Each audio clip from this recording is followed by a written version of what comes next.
women get stoned for adultery and stuff. Why do you say women get stoned? Do men get stoned? You keep isolating women. It's not. No. I don't know why you keep isolating women from men. Be careful what people say, and don't listen to everything people say, because there are people that have an agenda, and so they'll tell you stuff that will put you off Islam. Do you understand? So, like for example, do you believe Islam is misogynistic? There's a key question. Do you believe Islam teaches misogyny? Well, maybe in some countries there's misogyny. No, I didn't ask that question. I didn't ask do Muslim countries teach misogyny. I said, does Islam teach misogyny? I'm not asking you here to become a Saudi Arabian. Yeah? Or a Moroccan. I'm asking you to embrace Islam. Yeah? So you shouldn't judge my invitation on what's happening in Morocco or Saudi or whatever. Yeah. You should judge the invitation on what Islam is inviting you to. So do you believe the teachings of Islam encourage misogyny? Oppression of women. Have you got a cable? There was one person that said there was like a verse in the Quran that actually says that men are maybe twice the value of women. I don't know if this could be. No. There's two. Look, the Quran says men are the maintainers and protectors of women. Okay, just as the Bible says that the man is the woman is at the heel of her husband. Yeah, for example. When it talks about the two witnesses, this is what it's referring to. Now, people will quote the Quran out of context. And without its historical context. Because when the Quran says something, generally something's happening. And now imagine a scenario, you're in a society where women were worthless. Baby girls were buried at birth because they were worthless. They could be sold and passed off and whatever because they were worthless. Then Islam comes along and liberates them and gives them value and prohibits the things that were being done before to women and give them rights and privileges, give them the rights of divorce, the rights of inheritance. Things that recently only got English women recently got. Alright.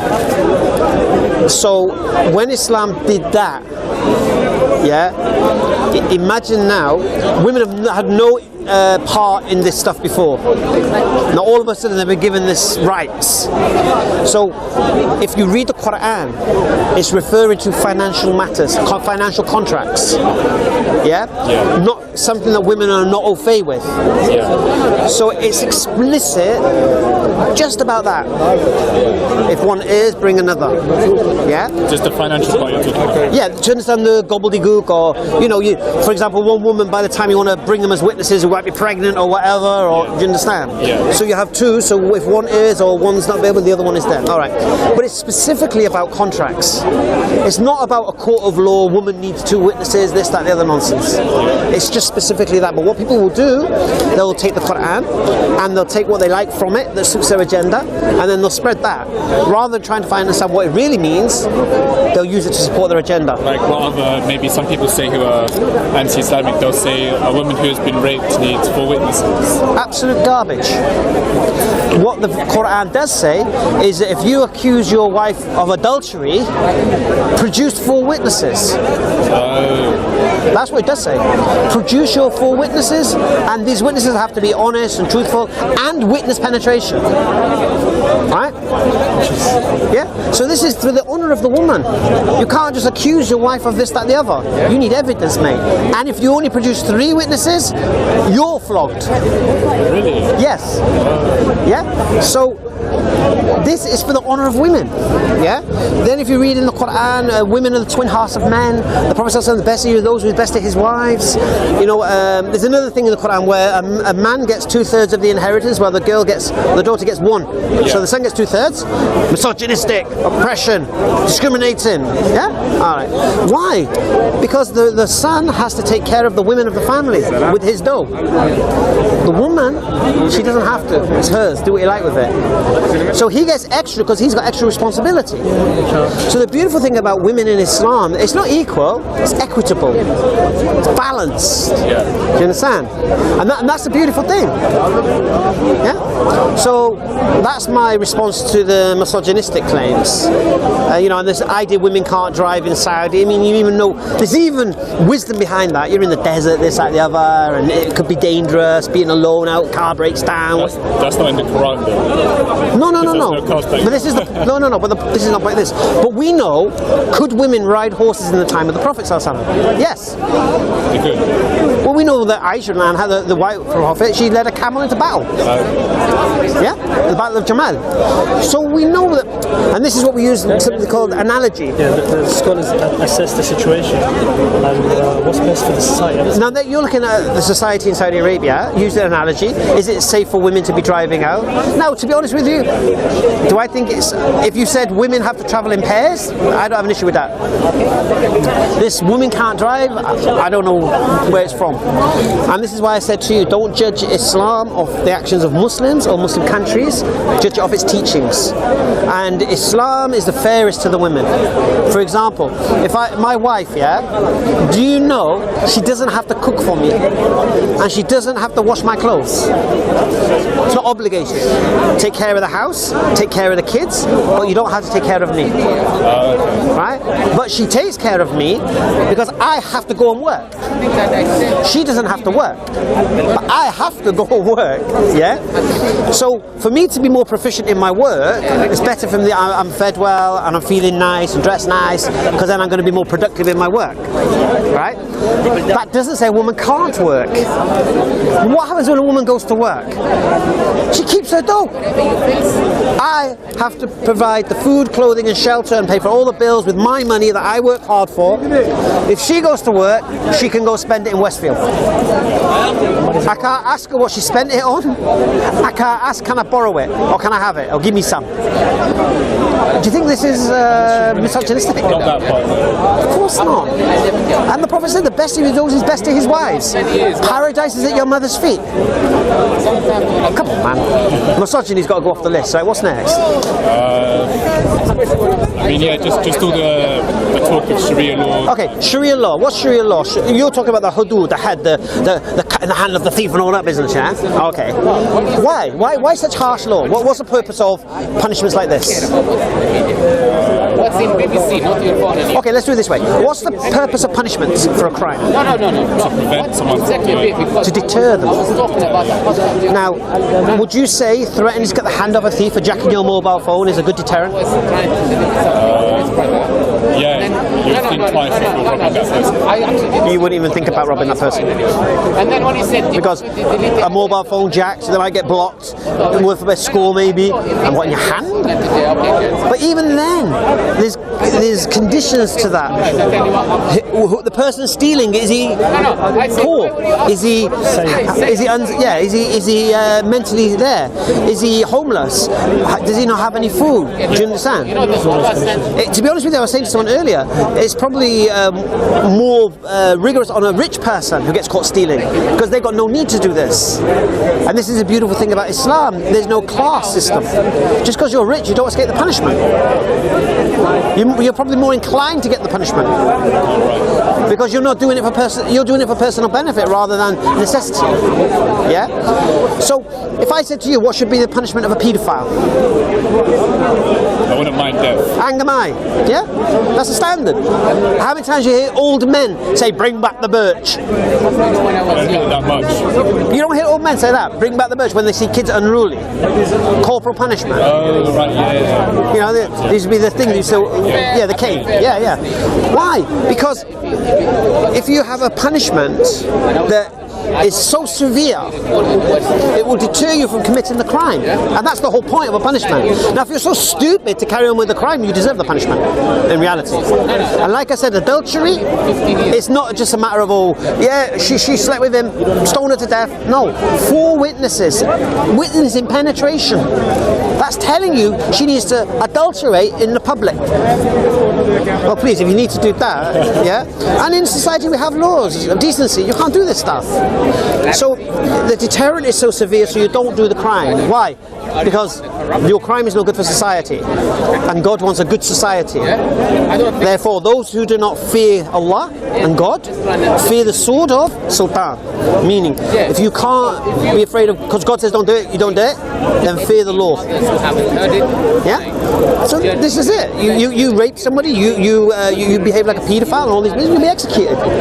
No question. You murder somebody, your blood is halal. But not just anybody. The state has to do it, and it's not like like Aladdin, street rap, come here, no, it's court of law, representation, evidence. It's not like medieval. You can still use DNA evidence and all of these things to prove whatever needs to be proven. So why are you against punishments that actually have the effect that they're meant to have in favour of the punishments we have now that don't, because our prisons are full? Well, maybe in terms of cutting the hands of the thief. So which one don't you like? Well, it's both cutting the hands of the thief for robbing and... No, stealing, cutting the hand of the thief who mugged somebody, for personal benefit, they're the ones, and that's a certain amount, you think that's wrong? Well, it depends what they stole. If they stole like food because they were hungry and then there's no punishment for them. Oh, really? Who's held responsible then? The state. Remember, this is a society where there's no alcohol, there's no gambling, there's no drugs. I mean, I don't drink myself. No. But what I'm saying to you is, so, see, people might get into a situation because they spend the money on drink and they've got no money, they go and rob, or they might gamble their money away and whatever. But the beautiful thing about Islam, it can only operate when the whole system operates. So you have to have a Sharia-compliant land where there is no alcohol available, there is no drugs, there is no gambling and all of these things that can lead to wasting money in that sense. Do you get me? So like I said to you, the punishment, the punishment is there to deter the person. And I think in the time of the Prophet ﷺ, hardly anybody received the punishments because the conditions to apply the had with the harsh punishment, is so stringent. It's impossible to kind of meet it. For example, this penetration. It's in penetration, 4 people, a neck. You can't spy on people in Islam. Yes, this is why I had this conversation today about homosexuality, for example. If someone's gay in their house doing what they do, it's none of my business. It's none of the state's business to go interfere in what's going on in here. You can't do this. But if they're dogging in the park, it's another story. Let's give you an example of it straight with you, So the beautiful thing about Islam and the laws of Islam is to protect the individual from society and society from the individual. So if the individual wants to do his thing, it's none of my business in that sense. Unless obviously committing a crime. Alright. But the state is safe from that. And that's the whole point, to have a society that's peaceful, man. You know what I mean? Does it depend what you steal to get your hand cut off? So if you wanted to steal something highly expensive, your hand would get cut off. But if it's something... Look, it's like you said, it depends on your circumstances. Okay. So it's not just black and white as some people make it out to be? No. Well, Muslims will never make it out to be like this. Only non-Muslims will make it out to be like this. So you have to start learning about Islam from Muslims and from the texts and from the scholars and what they say about this matter. Don't go to Answering Islam or hear someone in the park preach something, because there's a lot of hate preachers here. Don't take that at face value. The beautiful thing about Islam is just. If you want to go out and do these things, then can't do the time, don't do the crime, innit? Simple as that. But in Islam there's no such thing as like year-long prison sentences or whatever. There's no repeat offenders in that sense. So if you're a murderer, there's no repeating your murder. If you're a rapist, there's no repeating your rape. If you're out of society, that's your choice. And you save money from that, like if you execute, you don't have to spend that waste money. But like I said, if they steal and they don't, and because of personal circumstance, they don't, because they're poor or whatever, then the state has to provide for them. But that's one of the conditions of Sharia, that the state has to provide food, clothing and shelter for the poor and vulnerable within society. Basically the welfare state. It's the first welfare state, basically. So this is what Islam teaches. So you shouldn't, that shouldn't put you off Islam. That should drag you to Islam, because you want to live in a society, isn't it, where you know you're not going to go out and get your phone jacked. You want to go out, you drop your wallet, you know someone's not going to pick it up and run off with it. How can you drop doors open? Yeah, you know, in Saudi when they go to pray, they leave their gold shops. The shops are open. Nobody goes and robs. Do you understand? What a society! That's you know, if this was Star Trek, this would be a utopian society, wouldn't it?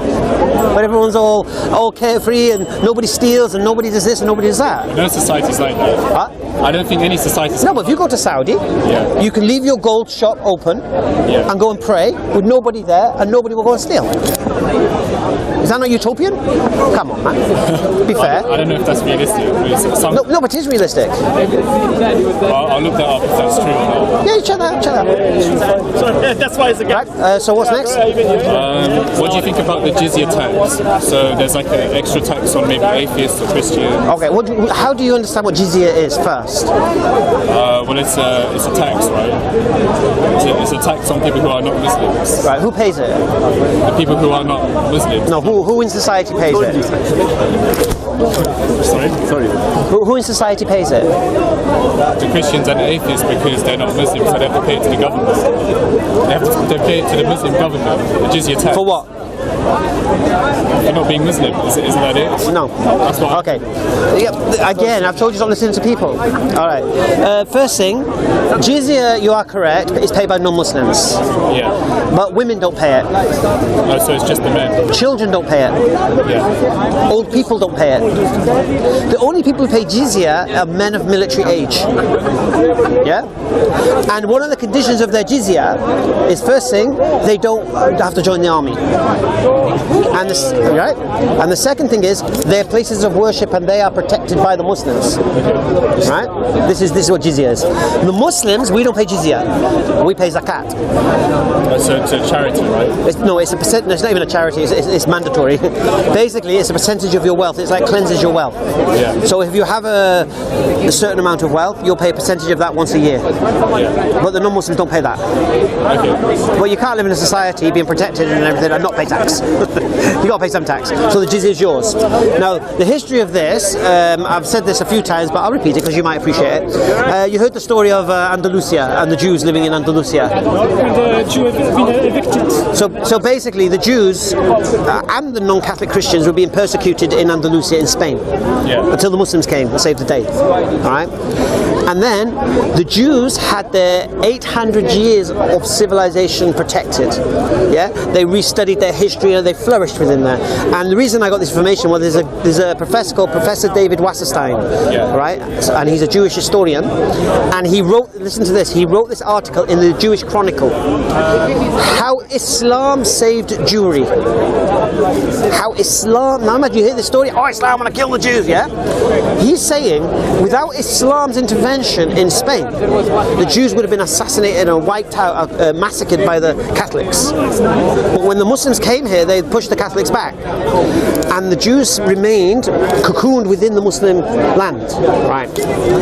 And they paid the jizya, and they were protected, and they could get on with their civilization as they chose within the state.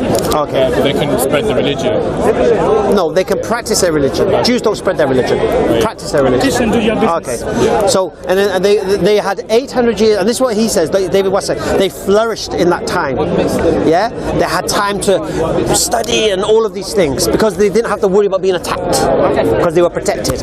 Anyway, after 800 years, Isabella and Ferdinand raised a huge Catholic army and managed to push the Muslims out of Spain. So the Muslims were retreating back to Morocco. All right, they gave the jizya back and said, "We can't protect you no more." Oh, right, really? Right? We can't protect you no more. And the Jews said, "Keep it.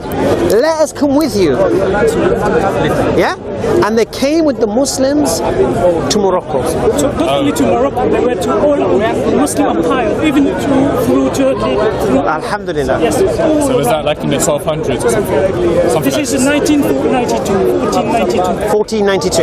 Okay. So imagine the scenario, this idea that Muslims are supposed to be persecuting Jews and whatever, for 800 years protected them. Yeah? So are we filming? Oh, sorry, it's okay. I don't think you'll be in film, don't worry. So for 800 years they were, you might be actually, I'm not sure. For 800 years they had security, and then when the Muslims left, they wanted to come with them, and like my brother here says, they went throughout the Muslim empire. Now that's jizya in action. Because why? Because you got the protection. So shouldn't have any problem with jizya. It was a protection externally from foreign, and internally if a Muslim harassed a non-Muslim. Sorry. They were protected from that. Complain to the wali, which is a governor, and they will any complaint. Sorry, David Wasserstein. The wali will sue any Muslims. We'll put a link on the video. Been harassed by a Muslim. Do you still think it's relevant today to have this tax? It would be if we had an Islamic governed state as we did in the past, because that's the practicalities of it. So if you lived in it and you wasn't a Muslim, you would pay the jizya, and in return you wouldn't have to join the army when they have to go fight and defend or whatever. You wouldn't have to do that, and plus you would be protected and your society would be protected by the Muslims. Is that not fair? Or would you rather not pay tax? Rather not pay tax. An ideal world, mate. Forget that. Who's going to build the roads? Anyway, so jizya is not a problem. What else? There's another thing. If a Muslim converts to another religion, they get killed. Like, don't you think that's quite oppressive? Okay. Have you heard of there's a beautiful verse called "La ikraha fi din." There's no compulsion in matters of religion. Okay. In the Quran, Allah speaks about those who leave the religion and come back, leave the religion and come back. Yeah? So where's the killing here? In some Muslim countries, if someone converts from Islam, What did we say about Muslim countries? well, there's different cultures. What did we say about I'm not inviting you to be a Libyan or a Moroccan or a Saudi. I'm inviting you to Islam, the teachings of Islam. What is Islam? So I've just showed you what the Quran says about those who leave the religion and come back, leave the religion and come back. The verses that are used, the hadith which are used with regards to what you're saying, are in historical context, and it's to root out the spies within the Muslim army. Okay. Yeah. See, when you quote a verse of Quran or hadith, there's always historical context behind it. But the haters of Islam and the haters of preachers, especially here, the J. Smiths and the like, they'll never tell you that. They'll just act like, yeah, kill it, you know. Come on, how can you say La ikraha fi din? There's no compulsion in religion, and then you kill someone. Me personally, good riddance. I'd rather somebody say they're not a Muslim anymore and don't represent my beautiful religion if they're doing things that are hypocritical towards my religion. Yeah, I'd rather Bismillah. You understand? But no need to kill you. But again, in an Islamic state, this is a different story, because within the Islamic state you could cause fitna or a tribulation in the society. You understand? You might start trouble causing. So then you might be asked to leave the state. Yeah. That also links to I think I read one part in the Quran. You'll probably say it in a context of war, where Muslims like wage war against disbelievers or something. Is that only in war, or do you? What did I say to you? Historical context. Yeah. Look, the Arabs, you don't need to teach them to fight. Okay, you need to teach them patience, sabr. Yeah. So for 13 years they had to have sabr, patience, while their homes were looted, while their possessions were stolen. Yeah, while they were abused by the pagan Arabs. Yeah. Then the verse came to now it's finally time to take back your stuff. Yeah. So what does the verse say? Fight those who fight you, and turn them out from where they turned you out, and kill the unbeliever wherever you find them. But if they stop, then you stop, for Allah loves not the transgressor. So the permission here is now what? Go and take back your stuff. Yeah? But if when Prophet Muhammad was fighting the Quraysh tribe. Yes. Okay. Well, you've got to understand the history that, you know, they were in Mecca. There were pagan Arabs in Mecca, and the Prophet Muhammad had to come to them and tell them, stop worshipping statues, worship the one God. And so for that he was persecuted, and the people who followed him were persecuted to encourage them not to follow him. Then they were exiled into the desert. Yeah. And then the mandate was made, you can't, like the Jews were in, you know, with the stars in Germany, you cannot trade with them, sell them bread, marry your daughters to them, none of this. Basically they exiled the merchants who used to travel to Mecca were told don't trade with them Muslims. You understand? And it was only because the city of Yathrib, yeah, came to him, and because they knew his character and they knew his ability to govern, in the sense of he was like an arbitrator. So if two warring parties had a dispute, he would come with the wisdom to heal it up. So this city came to him and invited him. So there was some diplomacy in Islam. Of course.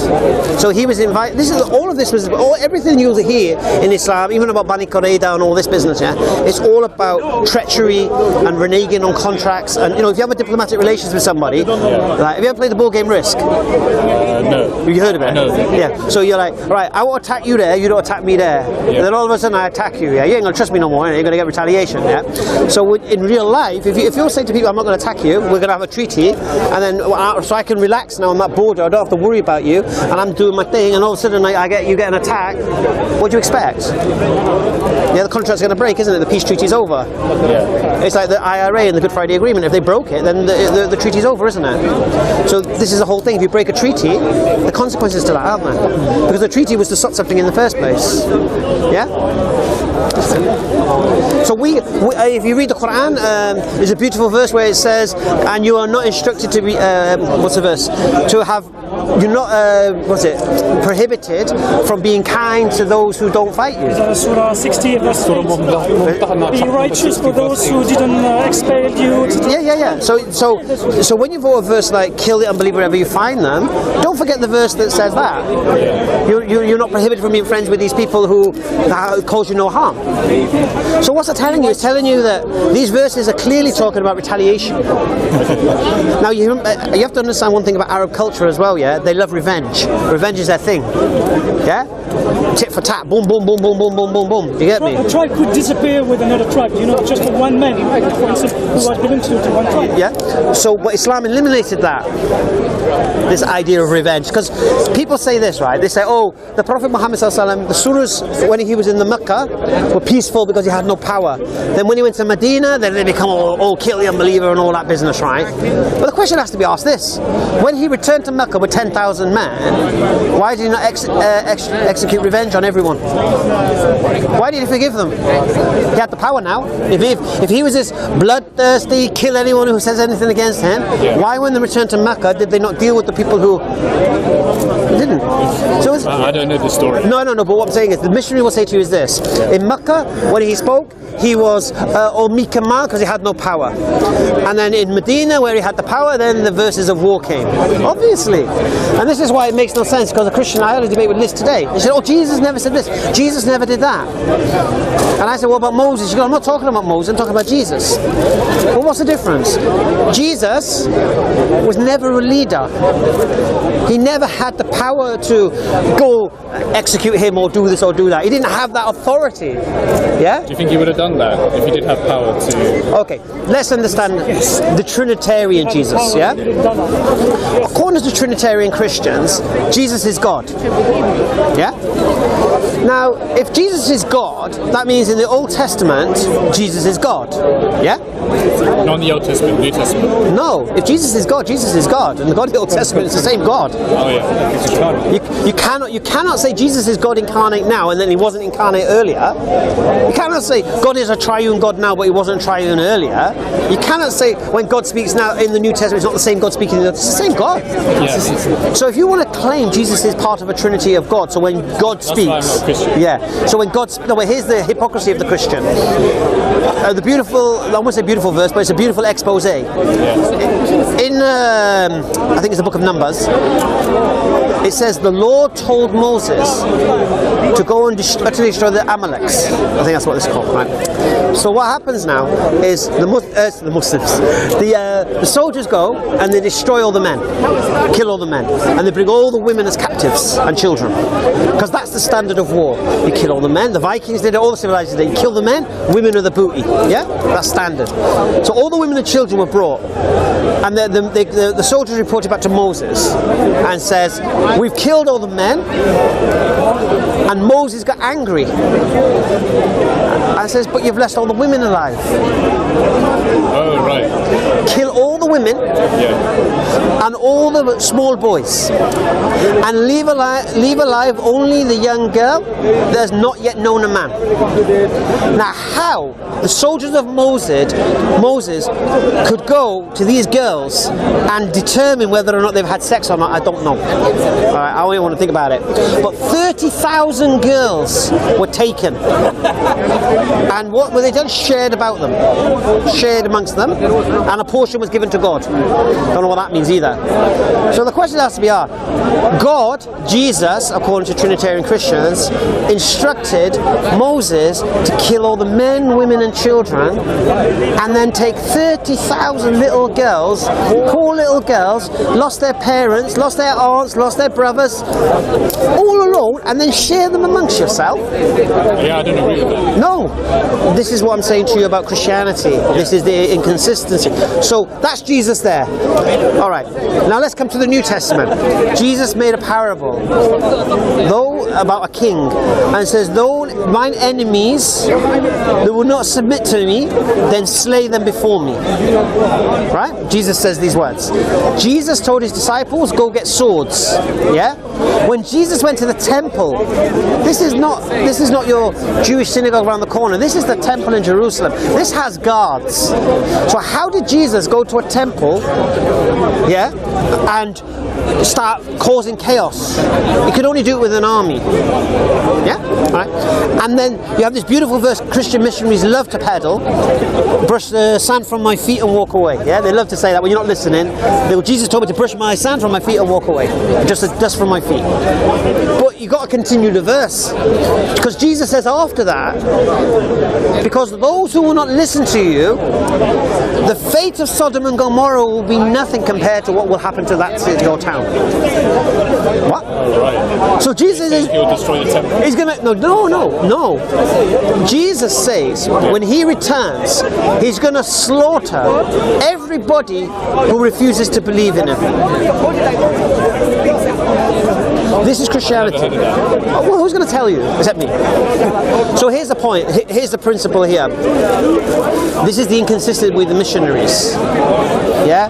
This is Jesus. Now, we know Jesus preached for maybe 1 to 3 years. Yeah? He was never a leader. He never had the power to have somebody executed or not. So to say, oh, Jesus never did this and never did that, it's not a fair comparison with Muhammad. What you could do is compare Jesus' 3 years of ministry to the first 3 years of Muhammad's ministry. And let's compare that. That's fair. Did he kill anyone? Did he do? No, he didn't.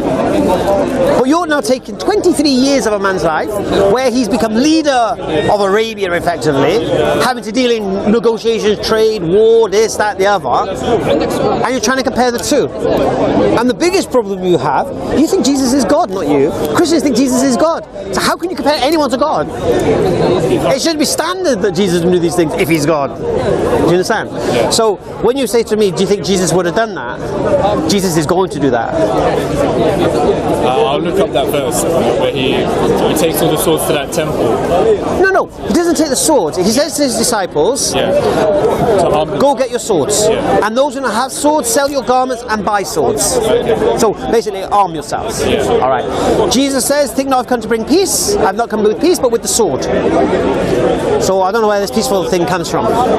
All he did was verbally and physically abuse the Jews at every occasion.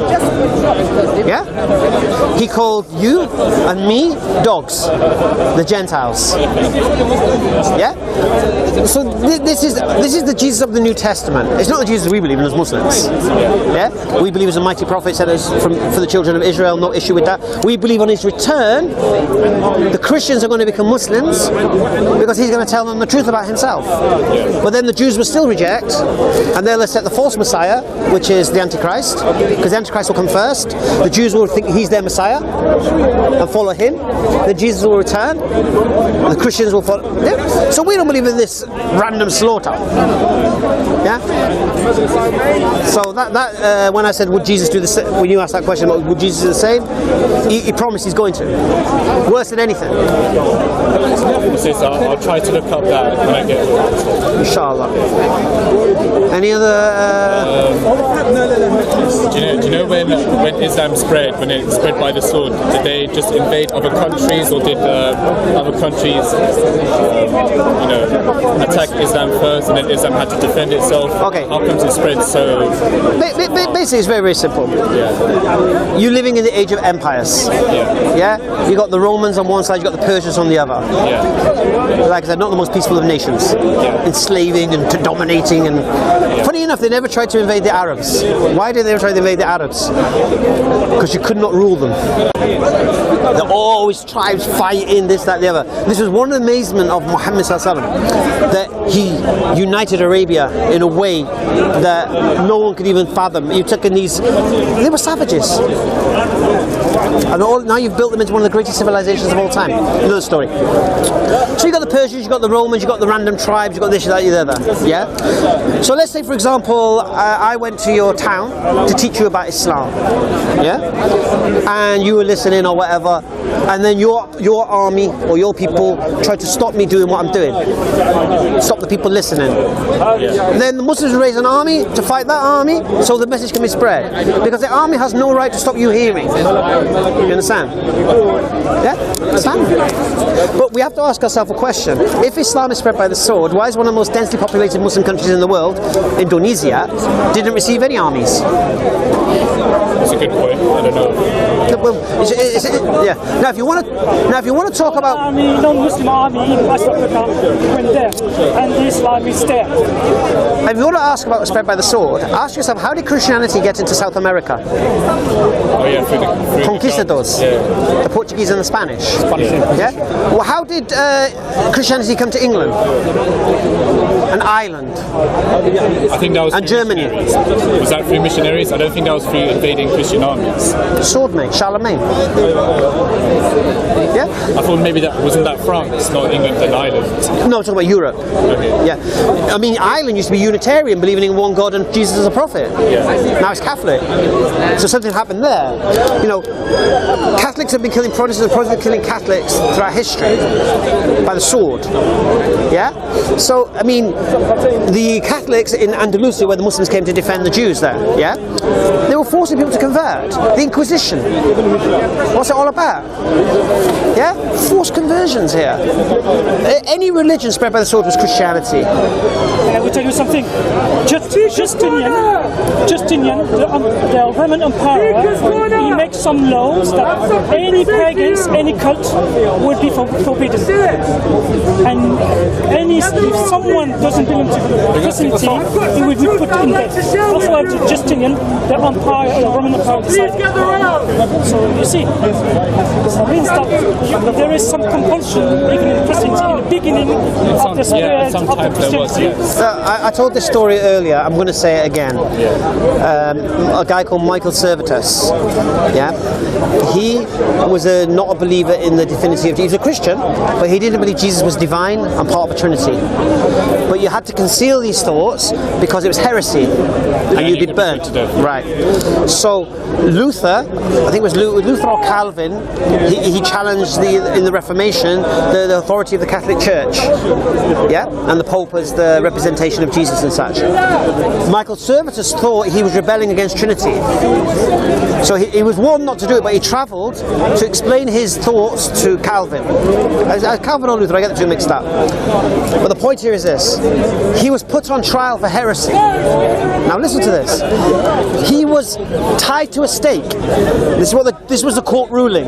He is to be tied to a stake with his book tied to his belt. He wrote a book against the divinity of Jesus, right? Tied to his belt and burned as a warning to anybody who thinks like this. Well, this is what happened to them. So the Trinitarian concept was forced on people. Did you know this? The whole country of Holland was sentenced to death by King Philippe for refusing to accept Jesus as divine. And his armies actually went there and started killing people. Yes. Yeah, in Holland.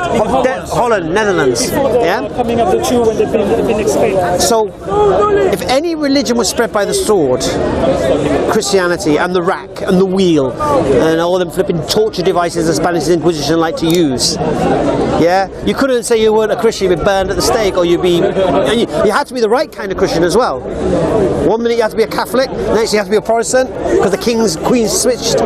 You know what I mean? And you know, in the Catholics, one person's a saint, and then the Protestants take over, that same person becomes a heretic. One man's saint and another man's heretic, depending on who's in charge. So talking about being spread by the sword, no. Because I'll tell you why, I'm a Muslim today. I've been a Muslim now, mashallah, coming up 16 years. Did anyone come to me and force me? No. Could anyone come up and force me? No.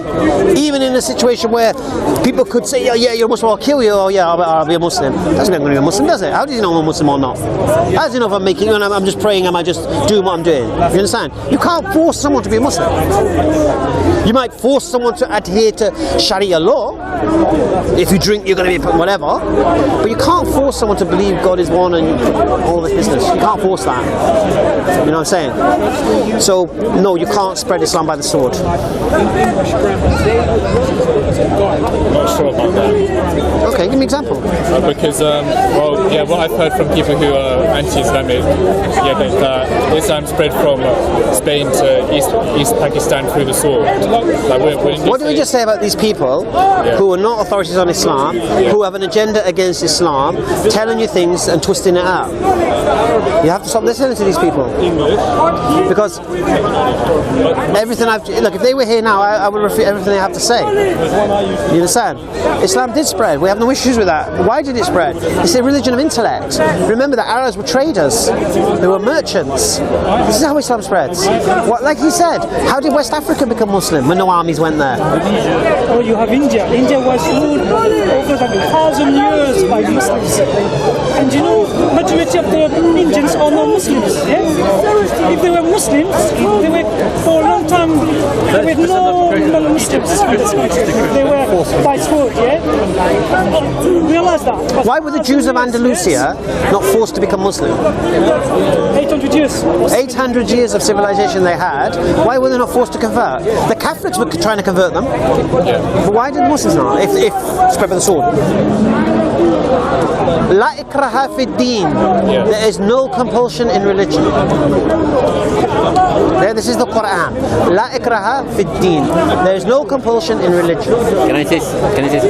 If you go to Egypt and the desert of Sinai, there is the oldest church.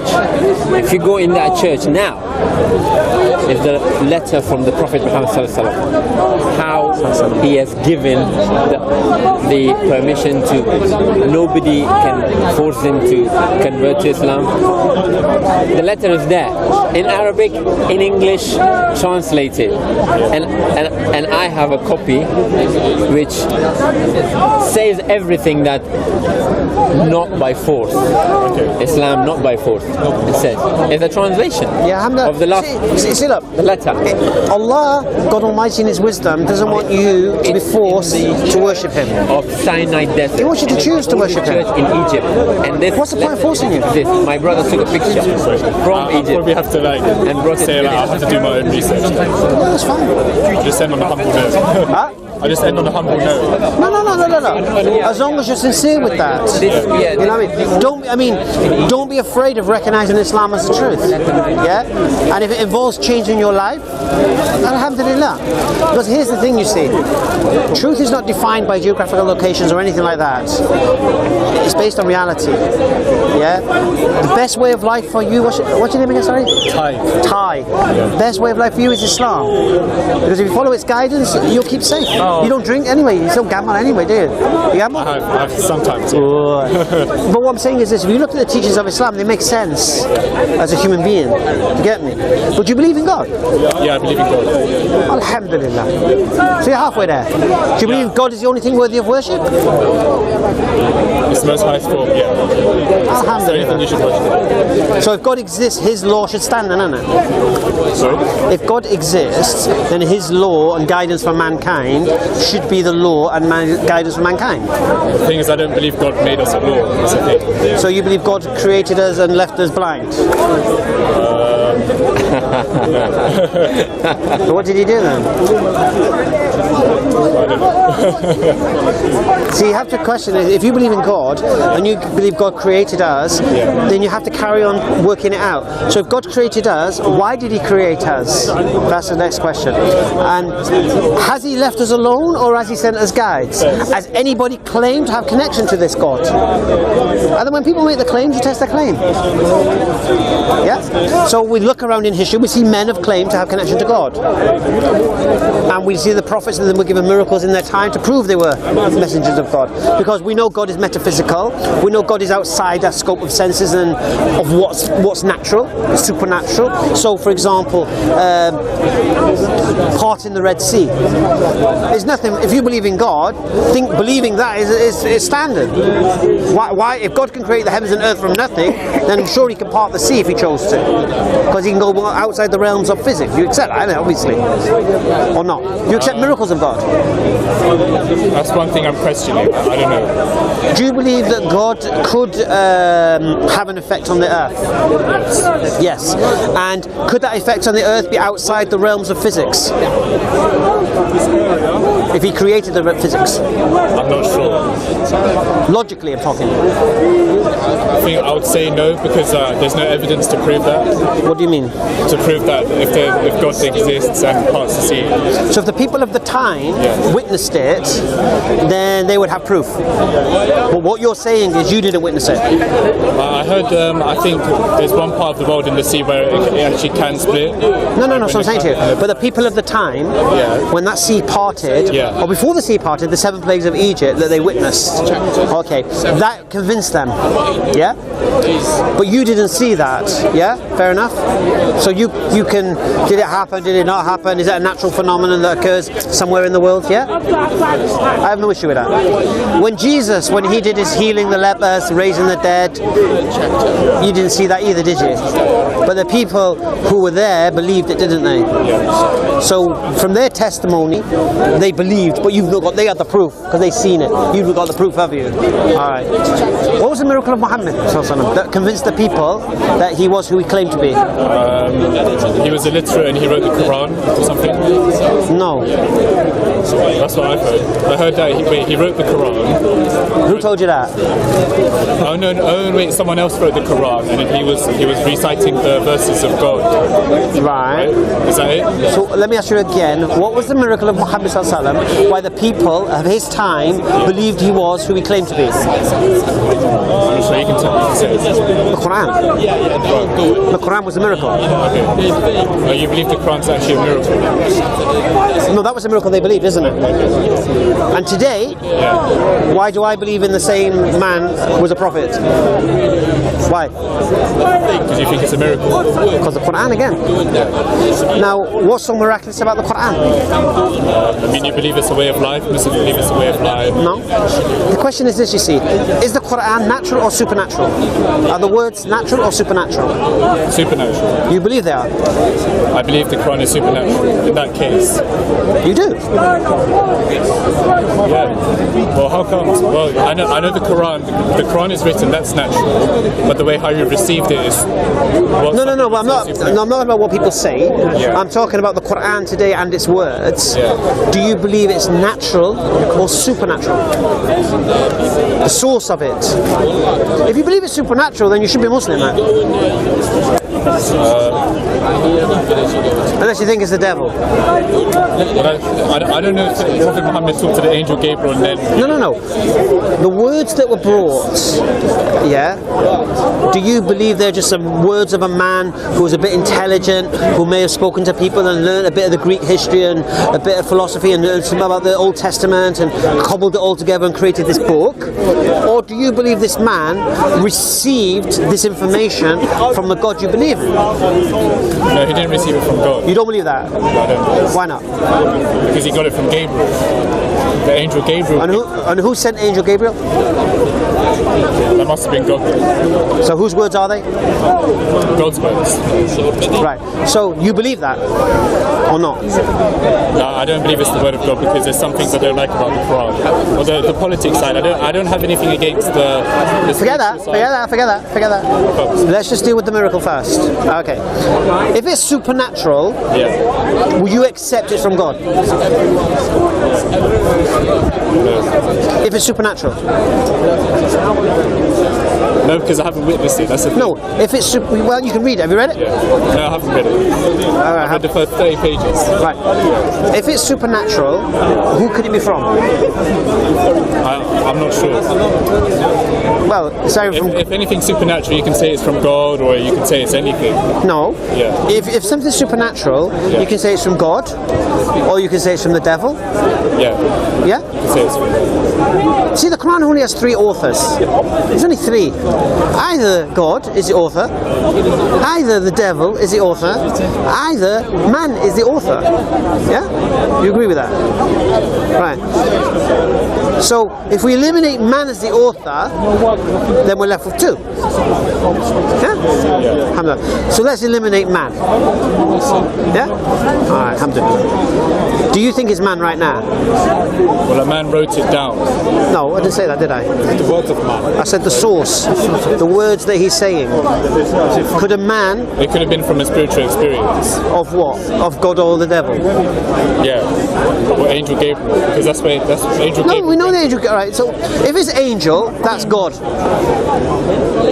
No, the Angel Gabriel's not God. But if you believe in Angel Gabriel, then... If Angel Gabriel is a messenger of God, it's like if the king sent a messenger, the messenger comes, I bring a message from the king, and he starts reading, and the king he's talking to, when he hears those words, does he think it's the messenger's words, or it's the king's words, but the messenger's reading them?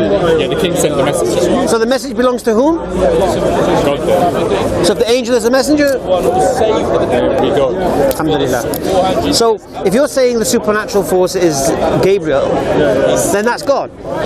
If you're saying the supernatural force was a demon, then that's a devil. Yeah? If you're saying it wasn't supernatural and men cobbled it together, we can eliminate that first. Do you want to eliminate men? Yeah. Alright. Let's eliminate men. When a man does anything, so if for example Muhammad ﷺ lied and he made this story up about this visitation in the cave, and he wanted to create this new religion for his own benefit, we need to ask the question why. Because man will only do something to benefit himself in this sense. So what's his motivation? To spread Islam. Why? Because he believes this is the word of God. Why? We just said he's lying. So he's lying, he's going down to the people and lying and telling them lies, and he's receiving persecution and oppression for it, and being exiled in the desert for it, for a lie, right? Let's test that. Was he known to be a liar? No. He was known as a truthful and trustworthy. He was the man, if you were to travel, you'd leave your possessions with him. He was a man who would arbitrate between tribes. So he's not in his character to be a liar. First thing. Second thing, he was married to the richest woman in Makkah, and his uncles were custodians of the Kaaba. So he had status and he had money. So why? Why for a lie? Why lose all that for a lie? Yeah? When he was given this call, they offered him status. They sent his other uncle to him and said, tell your nephew, we'll give him riches, we'll give him position, we'll give him any woman he likes, but tell him to stop calling the people to this one God. And his response was, when they put the moon in my left hand and the sun in my right hand, I would never give up this call. Right. Another indication was when one of his sons died, there was an eclipse.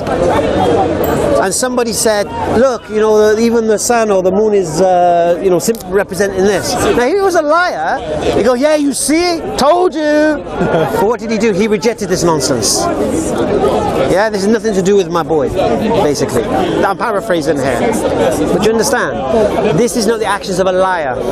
First thing. Second thing, did he have the ability, if he wanted to go against his nature, right, and give up his heritage of the city and his security and receive persecution? Did he have the ability? Well, when the Arab poets were sent to him, when the Arab poets sent him to test what's he got, where's he coming from?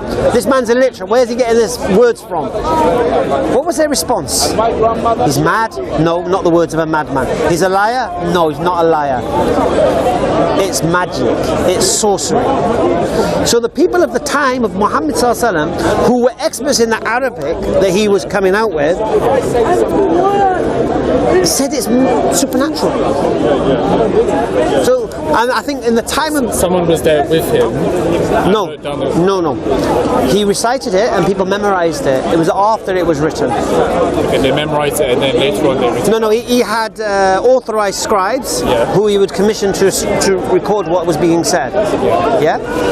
But the words, when the Arab poets came... Now, I'm not saying the Quran is poetry. I did say that in the past, but I was corrected on it. It's beyond that. All right. But the Arab poets who know poetry, because they likened it to poetry because of the rhythm and the rhyme.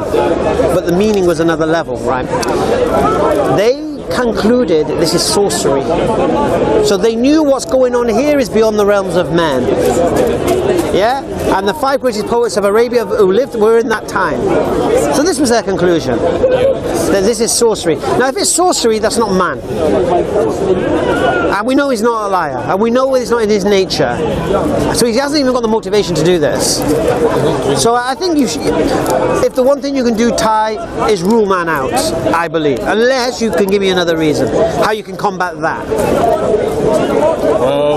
Because that's profound. Okay, I don't know if Prophet Muhammad received this word from God. You could be the devil.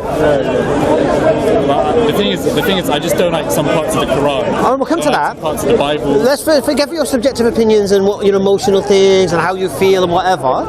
Let's deal with the source of it. Because you can challenge God after that. You say, okay, why did God say this? Why did God do that? You can't say God doesn't exist or it's not from God because God would never do that. Because then you say you know the mind of God and you know the wisdom behind what's being said. Yeah. Could the devil be the author of this book? Yes, he could, but I don't believe he is. He could be. He could be, but I don't believe he is the author. Right. The only people who believe in the devil are Luciferians. They're the Christians. Naive Christians believe in the devil. That's you've heard it before. Naive Christians. Naive Christians, because they don't understand something. Jesus was charged with the same accusation. When Jesus was healing the demon-possessed, the Jews came and accused him of having a demon that was creating a charade. Yeah? And what did Jesus respond? The devil cannot stand against himself. A house that is divided cannot stand. So Jesus says Satan's not capable of opposing himself. Yeah? So I'm going to do the Christian side of things because there'll be Christians watching, so we want to give them a little bit of a slap. Right? So they never repeat this nonsense. Alright. Does the Quran support Satan or oppose him? It opposes him. Right. Does the Quran praise Satan or insult him? It insults him. Does the Quran call you towards Satan or tell you to seek refuge from Satan? To seek refuge. Is he a friend or is he an enemy? He's an enemy. Is he something to be trusted or is he a deceiver? He's a deceiver. So we have 5 reasons here why the Quran can't be from Satan. Because Jesus says Satan cannot do this charade. Alright? That's the first thing. Then we look at the teachings, does Satan want man to know about God's existence?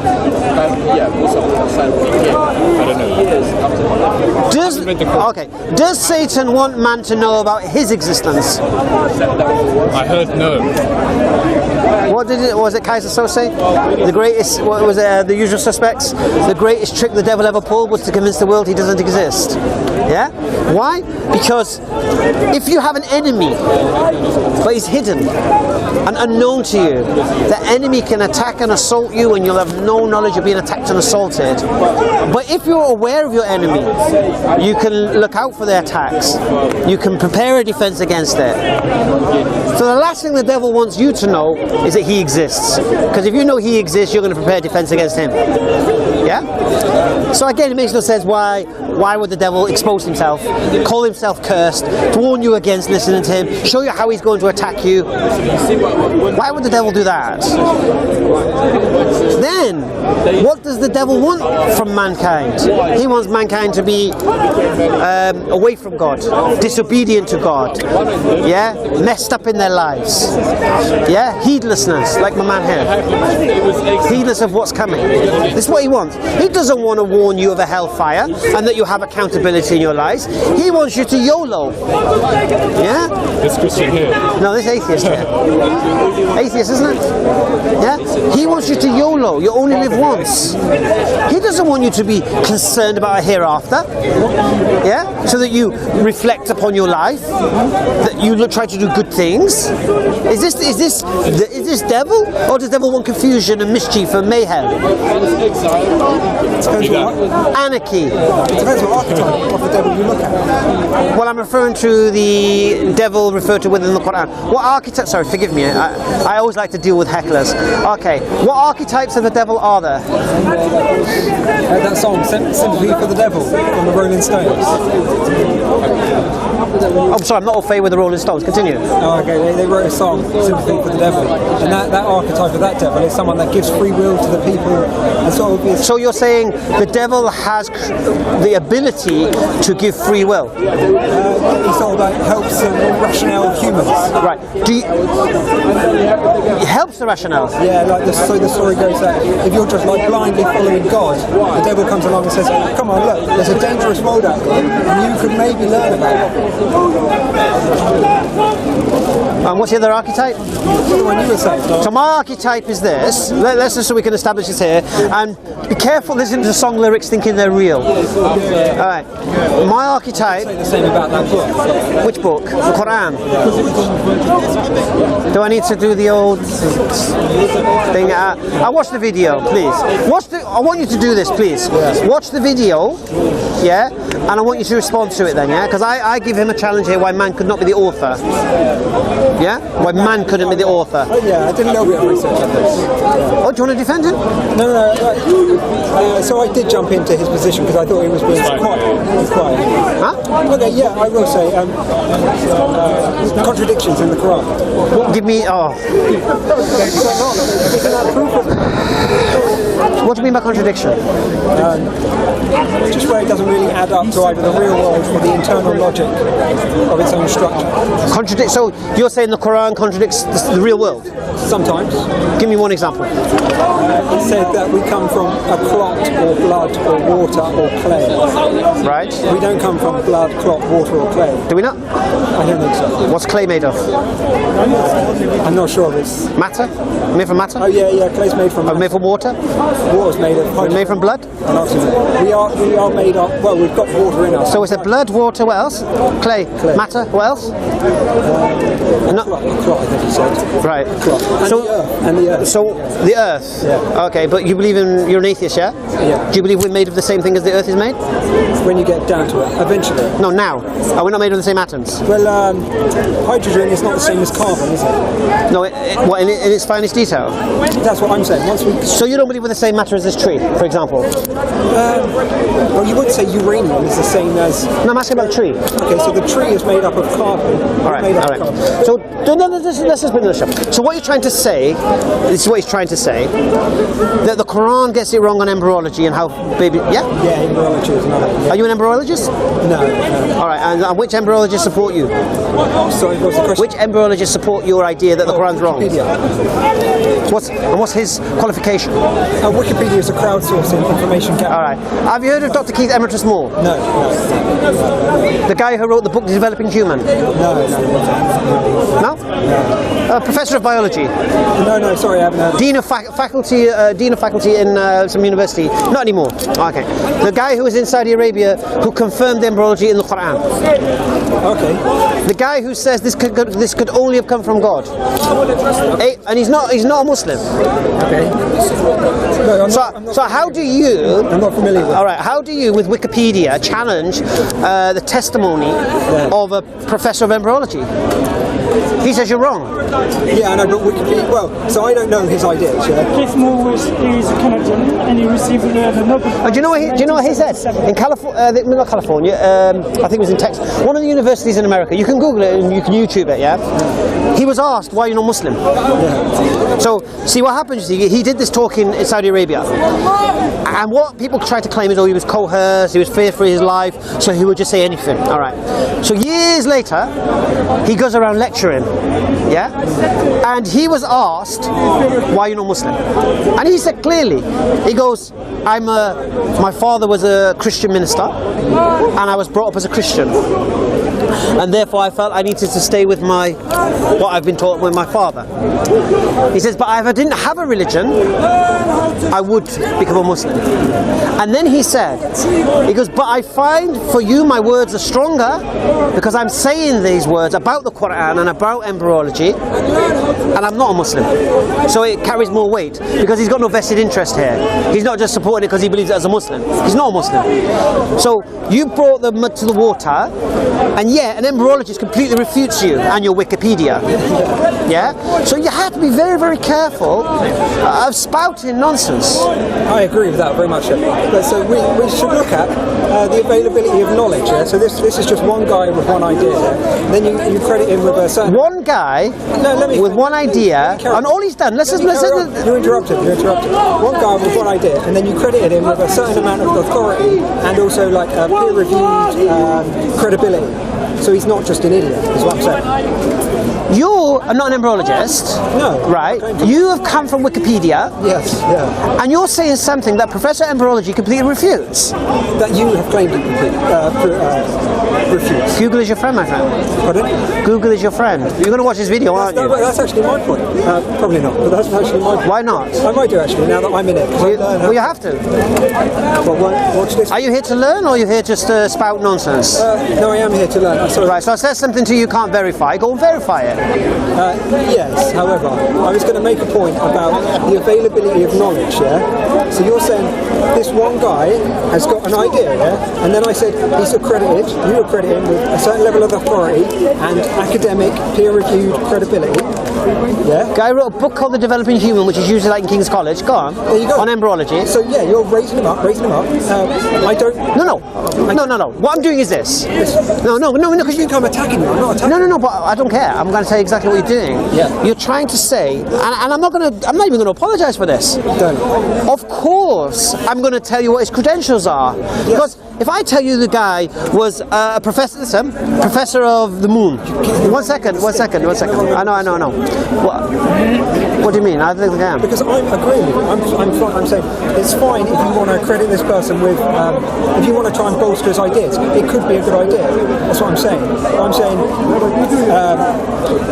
let's say he's the head of King's College London or whatever, a university, yeah? I'm not going to come towards the embryologist of that institution with my Wikipedia data. I agree he's higher than me in information. But why is his view not on Wikipedia? Sorry? I want to have a wider discussion about the spread of information. What's Wikipedia? Wikipedia is a crowdsourcing, information gathering encyclopedia. So who inputs on it? It's crowdfunded, so it's anyone. Anyone? Yeah. So can it be trusted? Or does it need to be verified? It can be trusted in the sense that, What do you want to say? Have you Wikipedia'd him? No. So what have you Wikipedia'd? Wikipedia embryology, just the Quran says it goes, first we make the bones, then we put the flesh on it. All right. Then I got from Wikipedia, it says, no, it starts with cartilage and flesh together, and then the bones form out of the cartilage. Right. So therefore, to say it the other way, that bones came first, is wrong. Unless you've misunderstood the Quran. Yeah, that could be one example where my case is wrong. So what happens, you see, the enemies of Islam are very clever. They'll take a word. They'll take a word.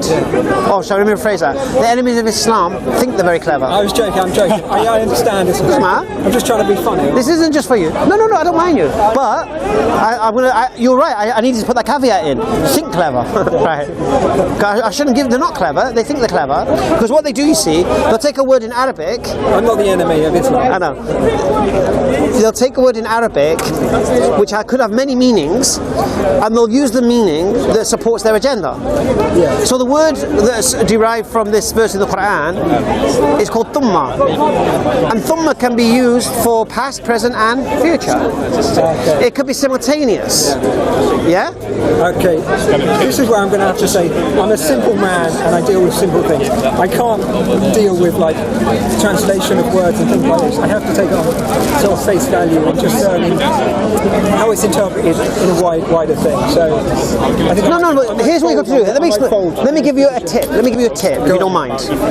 If you want to understand what the Quran's saying, yeah, go to the scholars.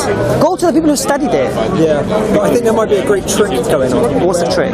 It's like backwards rationalisation. Let's say the Prophet made this Quran, and then people followed the Prophet, and they quite liked the way he acted and what he said. I really want to demolish this idea of man altering the Quran again, but we've done it. If you really want to just make a new religion, just to get recruits, shall I say, or converts, then why didn't? No, don't worry. We'll take his details. So why didn't he make the things that people like permissible? Like, for example, in Islam.